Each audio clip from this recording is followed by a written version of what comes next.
فعل مضارع ناتمام کی مشق جاری رکھتے ہیں اور دیکھتے ہیں کہ فعل ماضی ناتمام اور حال ناتمام میں کیا فرق ہے۔ ہم نے ناتمام کا ٹینس ماضی میں بھی پڑھا تھا اور آج حال میں بھی پڑھ لیا ہے، تو دیکھتے ہیں کہ دونوں میں کیا فرق ہے۔ تو فرق معلوم کرنے سے پہلے ہم اس میں استعمال ہونے والے دونوں مصادر کو دیکھتے ہیں کہ اس کا ماضی اور حال کیا ہے۔ تو داشتن جو ہم نے پڑھا بھی ہے، اس کا ماضی ہے داشت اور حال یا مضارع ہے دار، تو ہم دار استعمال کریں گے اور ماضی میں داشت استعمال کریں گے۔ اسی طرح اس جملوں میں جو مصدر استعمال ہوا ہے وہ ہے خوردن، تو اس کا ماضی ہے خورد اور مضارع ہے خور۔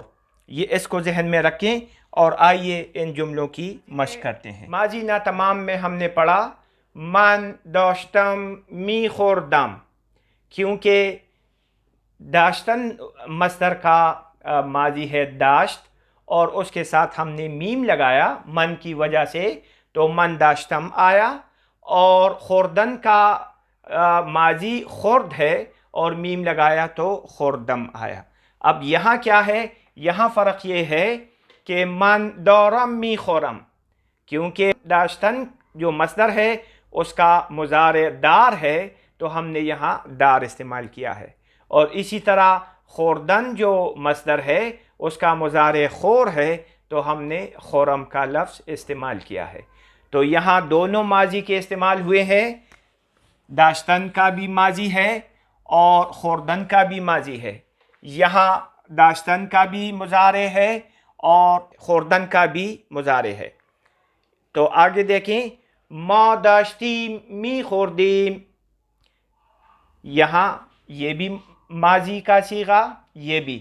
یہاں کیا ہے؟ ما داریم می خوریم، دار مضارع ہے اور خوریم بھی خوردن کا مضارع ہے۔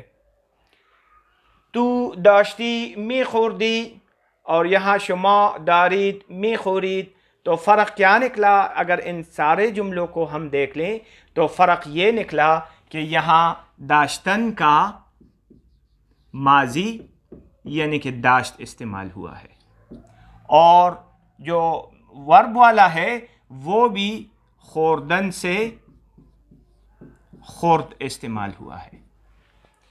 مضارع میں دیکھیں، مضارع ناتمام میں کہ یہاں داشتن کا مضارع یعنی کہ حال استعمال ہوا ہے دار، اور اس مصدر کا جو خوردن ہے تو اس کا بھی مضارع استعمال ہوا ہے جو ہے خور۔ تو دونوں میں فرق یہ ہے کہ ماضی میں داشتن کا بھی ماضی ہے، اور خوردن یا جو بھی مصدر ہمارے استعمال میں ہے، گفتن یا رفتن جو بھی ہے، تو اس کا ماضی استعمال ہوگا۔ یہاں دونوں مصادر کا مضارع یا حال استعمال ہوگا۔